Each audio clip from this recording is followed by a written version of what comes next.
Hello everyone, welcome back to my channel Pooja Mohit blog. और आज है संतान सप्तमी व्रत। तो आज संतान सप्तमी व्रत है, तो सभी जिन लोगों की संतान है वो सभी व्रत रहती हैं, और जिन लोगों को संतान नहीं है वो होने के लिए वो भी रखती हैं। इस व्रत के प्रभाव से संतान प्राप्त होती है और अपनी संतान जो है उनकी रक्षा होती है। तो सभी औरतें इधर हमने जो मीठे पूड़ी है ये बना ली है, ये चढ़ाने के लिए होती हैं और यही पूड़ी खाई जाएंगी। ये 7 पूड़ी होती है। तो इसमें कथा की हमें वो तो मिली नहीं है, और ये चूड़ी है, ये मैंने इसी साल मम्मी ने बनवाई है, मुझे मिल गई कथा। हाँ चलो, ये मिल नहीं रही थी। तो ये हुए और इस संतान सप्तमी व्रत कथा है, और शिव और पार्वती जी की पूजा होगी। और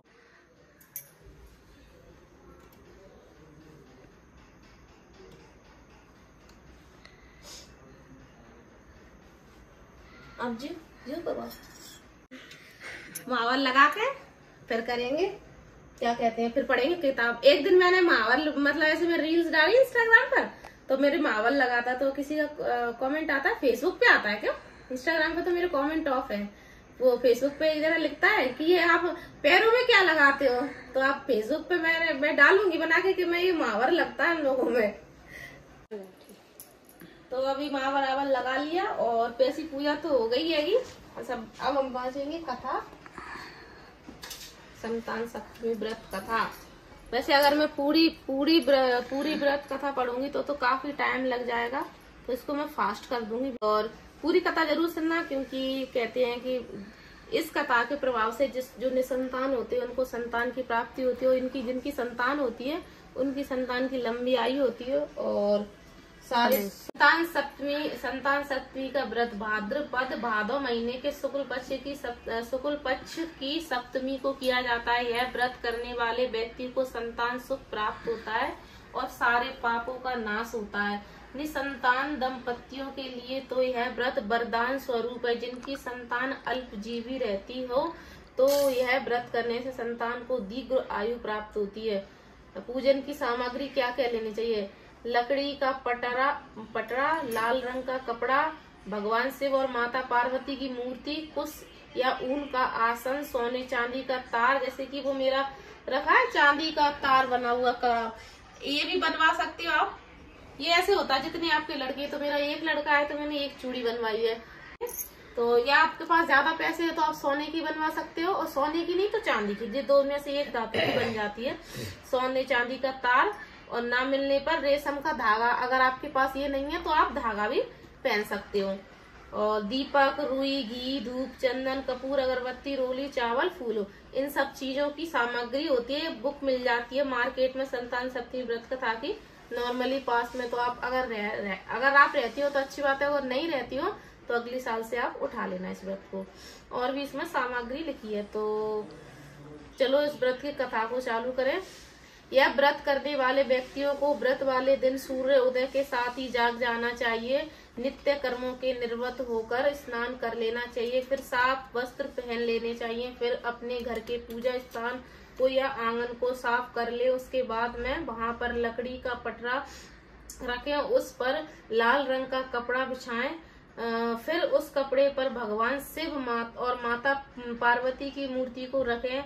आप स्वयं कुश या ऊन से बने हुए आसन पर बैठे। इन मूर्तियों के समीप सोने चांदी के तारों बनाएं।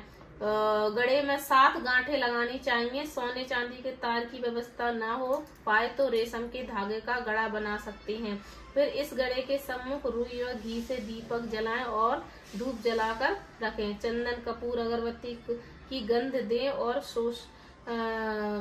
षोडश उपचार विधि से पूजा कर इस गड़े को अपने हाथ में बांध लें। फिर भगवान शिव और माता पार्वती को रोली चावल लगाएं, फूलों की माला पहनाएं। इसके बाद में दोनों को प्रणाम करें और शुद्ध भाव से अपनी मनोकामनाएं बताएं। इसके बाद में भगवान को 7 कुएं का भोग लगाएं। अपनी सामर्थ्य के अनुसार सोने चांदी की 1 अंगूठी और 7 कुएं को तांबे के पात्र में रखकर षोडश उपचार विधि से अंगूठे का पूजन करें। पूजन के बाद अंगूठी पुआ और तांबे के पात्र सहित संयोग्य ब्राह्मण को दान में देनी चाहिए। इसके बाद में संतान सप्तमी की व्रत कथा को पढ़ें। समय महाराज युधिष्ठिर ने भगवान श्री कृष्ण से कहा, हे प्रभु, ऐसा कौन सा व्रत है जिससे मनुष्य के सांसारिक दुख कलेश दूर हो और वे पुत्र पौत्र के युक्त होकर आनंदित रहे। युधिष्ठिर के वचन सुन श्री कृष्ण बोले, हे राजन, तुम्हारा प्रश्न अति उत्तम है। मैं तुम्हें एक कथा सुनाता हूँ, ध्यान से सुनो। जब वासुदेव और देवकी मथुरापुरी में राजा कंस के कारागार में कहते कंस ने उनके 6 पुत्रों को मार डाला था, तब लोमस ऋषि उनसे मिलने कारागार में गए। ऋषि को आया हुआ देख दोनों बहुत प्रसन्न हुए। लोमस ऋषि बोले, हे देवकी, मैं जानता हूँ कि तुम्हारा मन बहुत दुखी है। दुराचारी कंस ने तुम्हारे 6 पुत्र मार डाले। इस प्रकार राजा नहुस की पत्नी चंद्रमुखी भी दुखी रहा करती थी। उसने संतान सप्तमी का व्रत विधि विधान सहित किया, जिससे उसे संतान सुख मिला। यह सुनकर देवकी ने हाथ जोड़कर ऋषि से कहा, हे ऋषिराज, कृपया रानी चंद्रमुखी की कथा और इस व्रत का विधान विस्तार से बताएं, जिससे मैं भी इस दुख से छुटकारा पा सकूं। लोमस ऋषि ने कहा, राजा नहुस अयोध्या नगरी के राजा थे। उनकी पत्नी चंद्रमुखी अत्यंत सुंदर थी। उसी नगरी में विष्णुगुप्त नामक ब्राह्मण भी रहता था। उसकी पत्नी का नाम भद्रमुखी था। वह भी अत्यंत रूपवती थी। रानी और ब्राह्मणी दोनों में बहुत प्रेम था। एक दिन दोनों सखियां सरयू नदी में स्नान हेतु गई। वहां पर अन्य अनेक स्त्रियां सरयू नदी में स्नान कर रही निर्मल वस्त्र पहनकर एक मंडप में भगवान शिव और माता पार्वती की मूर्ति स्थापित कर उनकी पूजा कर रही थी। दोनों सखियों ने उन स्त्रियों से पूछा कि तुम यह किसका पूजन व्रत कर रही हो। उन स्त्रियों ने बताया कि हम संतान सप्तमी का व्रत कर रही हैं। हमने शिव पार्वती का पूजन चंदन अक्षत आदि से 16 विधि से किया है। इस विधि की इसी व्रत की विधि है। यह सुन उन दोनों सखियों रानी और ब्राह्मणी ने भी यह व्रत करने का संकल्प लिया और अपने घर वापस लौट गई। ब्राह्मणी तो इस व्रत को नियम से करती रही, लेकिन रानी राजमत में कभी कभी व्रत करना भूल भी जाती थी। उस समय आने पर दोनों की मृत्यु हो गई। अगले जन्म में रानी बनरिया बनी और ब्राह्मणी को मुर्गी का जन्म मिला। ब्राह्मणी को तो मुर्गी की योनि में भी सब याद रहा और वह भगवान शिव पार्वती का ध्यान करती रही, लेकिन रानी बनरिया बनने के बाद सब कुछ भूल गई। समय आने पर दोनों की ही मृत्यु हो गई। अब तीसरे जन्म में दोनों पुनः मनुष्य बनी। रानी एक राजा के यहाँ राजकुमारी के रूप में जन्मी। उस ब्राह्मणी ने एक ब्राह्मण की कन्या के रूप में जन्म लिया। उस ब्राह्मण कन्या का नाम भूषण देवी रखा गया। विवाह के योग्य हो जाने पर भूषण देवी का विवाह गोकुल निवासी अग्निझील नामक ब्राह्मण से हुआ। भूषण देवी का बिना आभूषण के भी इतनी सुंदर लगती थी। कामदेव की पत्नी रति भी उसके सामने लजाती थी। उसके अत्यंत सुंदर कर्मनिष्ठ सुशील स्वभाव चंद्रमा के समान धर्मवीर सर्वगुण संपन्न 8 पुत्र हुए। यह सब संतान सप्तमी के व्रत का ही फल था। उधर रानी शिव जी का पूजन नहीं करती थी, इसलिए उसके कोई पुत्र नहीं हुआ। रानी और ब्राह्मणी में प्रेम भाव पहले जन्म की तरह ही बना रहा। रानी जब वृद्धा हुई तो उसको एक गूंगा बहरा बुद्धिहीन पुत्र हुआ, जो 9 वर्ष की आयु में इस संसार को छोड़कर चला गया। अब तो रानी पुत्र शोक में अत्यंत दुखी व व्याकुल रहने लगी। एक दिन भूषण देवी रानी के घर अपने सभी पुत्र को लेकर पहुंच गई। रानी का हाल जानकर उसे भी बहुत दुख हुआ। इधर रानी ब्राह्मणी के वैभव और पुत्रों को देखकर मन ही मन उससे ईर्ष्या करने लगी। उसके मन में पाप आ गया। भूषण देवी ने रानी का दुख कम करने के लिए अपने सभी पुत्र रानी के समीप छोड़ ब्रह्मा विष्णु सदा शिव हरदांगी धारा। ओम जय शिव ओंकारा। एकानंद चतुरानंद पंचानंद राज। हंसासन गरुड़ासन वृषभान साजे। ओम जय शिव ओंकारा।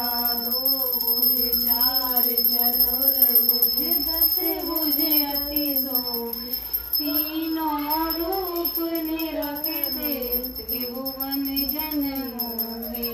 ओम जय शिव ओंकारा। अक्षमाला अमूल माला धारी। स्वामी मुंड माला धारी। चंदन मृग मद सोहे वाले शुभकारी। ओम जय शिव